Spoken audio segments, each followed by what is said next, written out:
Hello guys, good morning and welcome back to my other new blog the Windows couple 2.0। তো কেমন আছো তোমরা? আশা করি তোমরা সকলে খুব ভালো আছো। তোমাদের দোয়ার ভালোবাসা, আলহামদুলিল্লাহ আমরা খুব ভালো আছি। আর ফাইনালি আজকে নতুন করে ভিডিও দিচ্ছি, মানে দিদিদের চলে যাওয়ার পরে অনেক দিন গ্যাপ নিয়ে তারপরে এখন ফাইনালি তোমাদেরকে আমি নিউ ভিডিও পোস্ট করছি। যদিও এই ভিডিওটা নিউ না, মানে মোটামুটি 10-12 দিন আগে শ্যুট করাই আমার ভিডিওটা। আর এমনি অনেকগুলো ভিডিও আমি শ্যুট করে রেখেছি, আস্তে আস্তে সেগুলো পোস্ট করব। তো চলো, সকাল সকাল খাচ্ছি আমি এখানটায় জিরে আজওয়াইনের জল, যেটা সারা রাত্রে আমি ভিজিয়ে রেখেছিলাম। তারপরে একটু হালকা উষুম করে সেটাকে ছেঁকে নিলাম, ছেঁকে নিয়ে সেটাই আমি খাই খালি পেটে। তারপরে ব্রাশ ট্রাশ করে যা চাটা খাওয়ার সেটা সব খেয়ে নিই। তারপরে তারপরে ব্রেকফাস্ট করার তোমাদের থাকলে ব্রেকফাস্ট করবে। আর যেহেতু বৃষ্টি পড়ছে এখন সব জায়গায়, কম বেশি সব জায়গায় বৃষ্টি পড়ছে, আর বৃষ্টির দিনে খিচুড়ি রান্না করবো না সেটা কি হয়? ঠিক আমার কাছে তো বর্ষাকাল আর শীতকাল মানেই হচ্ছে খিচুড়ি, কারণ আমি এত ভালোবাসি বর্ষাকাল আর শীতকালে খিচুড়ি খেতে, তোমাদেরকে কী বলবো। তো যাই হোক, এখানটা আমার খিচুড়ি রান্না করা হয়ে গেছে, এখন লাঞ্চ করবো। তো আর খিচুড়ির সাথে কী কী করেছি সেটা দেখিয়ে তোমাদেরকে। এখানটায় রয়েছে আলু সিদ্ধ, ডিম ভাজা, পাঁপড় ভাজা আর পটল ভাজার বেগুন ভাজা। এই হচ্ছে আজকে আমাদের লাঞ্চের মেনু। আর খেয়ে তোমাদেরকে দুটো পার্সেল ওপেনিং করে দেখাবো। সকালেই এসে সেটা আনবক্সিং করে নিই, তো ভাবলাম যে খাওয়া দাওয়ার পরে তোমাদের সামনে একসাথেই খুলবো, তোমাদের সাথে আমিও দেখবো যে আমি কী অর্ডার করেছি। আমি কি অর্ডার করি সেটা অবশ্য আমি জানি যে আমি কি অর্ডার করেছি, কিন্তু তোমাদের সামনে ওপেনিং করব বলে রেখে দিয়েছিলাম। তো চলো এখন খুলে একটা নাইকা থেকে আমি অর্ডার করেছিলাম, আর একটা আমি মিশো থেকে অর্ডার করেছিলাম। তো দুটোই চলে এসছে, আজকে একদিনে আসলো।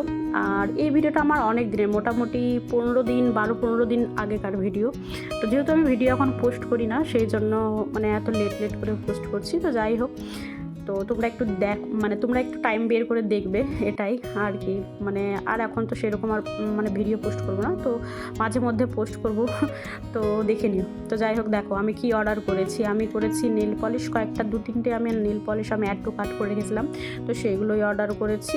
আর আমি একটা লিপ বাম অর্ডার করেছি। লিপ বামটা অনেক দিন থেকে না, দেখেছিলাম কিছুদিন আগে থেকে এই লিপ বামটা বারবার আসছিল ইনস্টাতে আমার ফিডে। তো সেই জন্য ভাবলাম চলো দেখি, ট্রাই করি কেমন। লিপ বাম শেষও হয়ে গেছে, তো সেই জন্য এই সুইস বিউটির লিপ বামটা অর্ডার করেছিলাম। আর এই লিপ বামটা তোমরা যদি লাগাও না, তাহলে তোমাদের লিপস্টিক লাগানো, আলাদা করে লিপস্টিক লাগানোর কোনো প্রয়োজনই নেই। এত সুন্দর একটা হালকা পিঙ্ক কালার আসে, তো অবশ্যই তোমরা নিতে পারো। এটা সুইস বিউটির, আর বেশি দামও না, ওই 120-30 টাকার মতো। আর এখানটায় কয়েকটা নেল পলিশ নিয়েছি, তোমরা দেখতেই পাচ্ছ। এই যে একটা হচ্ছে অ্যাশেশ কালার, একটা হচ্ছে এটাকে কি বলে ল্যাভেন্ডার কালার, একটু বেগুনির দিকে, আর এটা হচ্ছে গ্রিন কালার।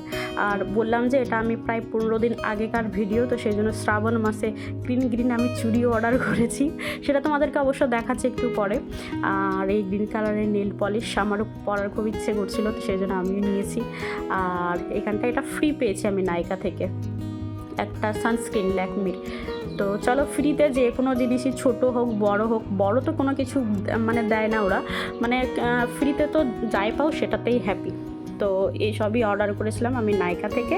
এরপরে তোমাদেরকে দেখাই আমি মিশো থেকে কি অর্ডার করেছি। যদি আমি তোমাদেরকে বলে দিলাম, তো চলো তাও আরেকবার তোমাদেরকে দেখিয়ে দিই। এবার তোমাদের সামনে আনবক্সিং করে কেমন কিনেছি সেটা তো দেখোনি। তো চলো এখন আনবক্সিং করা যাক। আর এই মিশো থেকে যাই না কেন, মিশোর প্রোডাক্ট আসতে এত লেট করে তোমাদেরকে কি বলবো। এটা আমি যখন শ্রাবণ মাস 2-3 দিন শ্রাবণ মাসের 2-3 দিন আগে আমি রিলস বানাবো বলে অর্ডার করেছিলাম। আমার কাছে গ্রিন চুড়ি আছে প্লেন কয়েকটা, তো ভেঙে গেছে। এই কি বলে, এর আগের বার আমাকে দানিশ এনে দিয়েছিল, তোমরা দেখেছিলে আমার ভিডিওতে।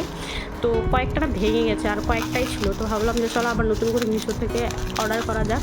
আর রিজনেবল প্রাইসে খুব সুন্দর আমি একটা সেট পেয়েছি। আর এটা কিন্তু কাচের চুড়ি, আর কাচের চুড়ি না আমার ভীষণ ভালো লাগে। প্লেন কালারের চুড়িগুলো যে থাকে কাচের চুড়ি, যদিও আমি চুড়ি খুব একটা পরি না, কারণ চুড়ি পরলে না আমার হাতে ইচিং হয়, র্যাশ বেরিয়ে যায়, আমি পরে থাকতে পারি না চুড়ি।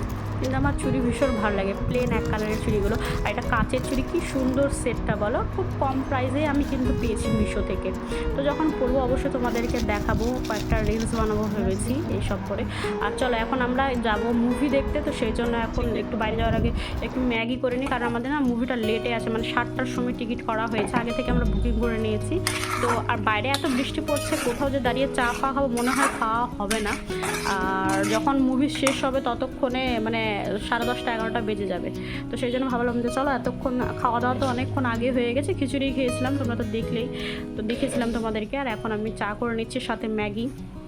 যদি ওখানটায় টাইম পাই তাহলে কিছু খাওয়াবে, যদি না পাই তো কোনো ব্যাপার না, এখান থেকে খেয়ে যাচ্ছি। ম্যাগি করেছে আজকে, মশলা ম্যাগি বানালাম। আর এখানটায় আর বৃষ্টির দিনে তো ম্যাগি খেতে বেশ ভালো লাগে, তাই না? আর বৃষ্টির দিনে কি আমি না ম্যাগি মাঝে মধ্যে বানিয়ে খাবো না, ভীষণ ভালো লাগে ম্যাগি খেতে। এরকম মশলা ম্যাগি, বাটার ম্যাগি, কোনো সময় চিজ দিয়ে ম্যাগি। চিজ দিয়ে খুব একটা খায় না, কারণ চিজ বাটার এইসব খেলে আরও বেশি মোটা হয়ে যাবে, সেই জন্য আমি অ্যাভয়েড করি। কিন্তু তাও মাঝে মধ্যে আমি খেয়ে নিই, অতটা আমি ডায়েট কনসিয়াস না। তো যাই হোক, এখন আমরা খেয়ে দিয়ে নেবো। আর খেটে মানে দানসের খাওয়া হয়ে গেছে, ও কিন্তু বেরিয়ে গেছে, একটু কাজ আছে বলে, সেই জন্য ও একটু কাজ করে আসুক, ততক্ষণ আমি রেডি হব। রেডি হয়ে যাব। আমরা কোথায় যাব এখন বলছি না, ওখানটায় পৌঁছে গিয়ে তারপর তোমাদেরকে বলছি যে আমরা কোথায় যাচ্ছি আজকে। আর যারা যারা এই পর্যন্ত ভিডিও দেখে নিয়েছে অবশ্যই কিন্তু একটা লাইক করে দিও, ঠিক আছে? কারণ এত দিন পরে ভিডিও পোস্ট করছি, নাই করে 10-12 দিন তো হয়ে গেছে, তো অবশ্যই একটা লাইক করে দিও। Hello guys, good evening and welcome back to my another new blog the বিন্দাস কাপল 2.0। তো কেমন আছো তোমরা? আশা করি তোমরা সকালে খুব ভালো আছো, তোমাদের দোয়ার ভালোবাসা আলহামদুলিল্লাহ আমরা খুব ভালো আছি। আর আজকে চলে এসেছি আমরা আজকে মুভি দেখতেই পাচ্ছ, রেডি ফেডি হয়ে চলে এসেছি। কোথায় দেখো, এদিক দেখো, হাই, চলে এসেছি আমরা রেডি ফেডি হয়ে, এখন মুভি দেখতে সিটি সেন্টার হয়ে। তো চলো কি মুভি দেখছি না দেখছি সবটা তোমার সাথে শেয়ার করতে, চলো এখন যাওয়া যাক, লেটস গো। তো তোমাদেরকে তো বলাই হয়নি আমরা কি মুভি দেখতে গেছিলাম সেদিন। আমরা গেছিলাম সাইয়ারা মুভি দেখতে। তো এখন মুভি শুরু হওয়ার একটু টাইম আছে, সেই জন্য আমরা বসে বসে রিলস বানাচ্ছিলাম দুজনে। সো গাইস, আমাদের মুভি দেখা কমপ্লিট। সো এখন আমরা বাড়ি যাচ্ছি। আর এখন বাজে রাত্রে কটা বাজে? এখন প্রায় 11টা বাজতে যায়। তো চলো এখন চললাম বাড়ি। আর মুভি দেখলাম, দারুণ ফাটাফাটি মুভি, খুবই ভালো লেগেছে আমাদের মুভিটা। যারা দেখো নি তোমরা দেখতে পারো, খুব ভালো লাগবে। তো চলো এখন যাই বাড়ি, রাত্রে 11টা বেজে গেছে। তো গাইস এই দেখো আমরা মানে বাড়ি যাচ্ছি। আর রাস্তাতে দেখো চিনার পার্ক টু হলদিরাম এত জল জমা হয়ে, যখন যায় কিন্তু এত জল ছিল না, কিন্তু বৃষ্টি পড়ছিল, কন্টিনিউ বৃষ্টি পড়ে যাচ্ছে। তো এত জল জমা হয়ে যেন ভাবতেই পারিনি। আমাদের তো গাড়ি পুরো অর্ধেক জলে, আর আমাদের সামনে দুটো গাড়ি জানো পুরো জলের মধ্যে ডুবে আছে।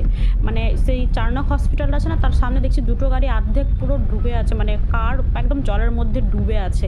মানে কি বলবো, দীঘা না এটা মানে রাস্তা না, মানে কোনো রাস্তা তো বোঝাই যাচ্ছে না, সমুদ্র হয়ে গেছে পুরো। মানে দীঘা যাওয়ার দরকার নেই, এখানটাই হয়ে যাবে তোমাদের দীঘার দর্শন। কলকাতাতে এই অবস্থা, তাহলে গ্রামগঞ্জে ভাবো কত জল হয়েছে। শুধু গ্রামে না, এখানে শহরেও দেখছে এই অবস্থা। এত একটা বড় সিটি, মেগা সিটি, সেখানটা একটু মানে কন্টিনিউ 5-6 ঘন্টা বৃষ্টি পড়লে না এরকম অবস্থা হয়ে যায়।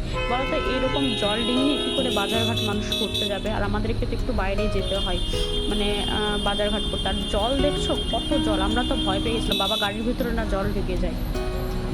তো চলো এখন যাব বাড়ি, বেশি বকবক করবো না, কারণ দেখতে পাচ্ছ পুরো ব্রিজের উপরে মনে হচ্ছে জল উঠে গেছে, কত জল। এটা হচ্ছে হলদিরামের সেই ব্রিজটা যে আছে, সেই ব্রিজটার উপরে এত জল উঠে গেছে। তো চলো আজকের ভিডিওটা এখানটায় এন্ড করছি।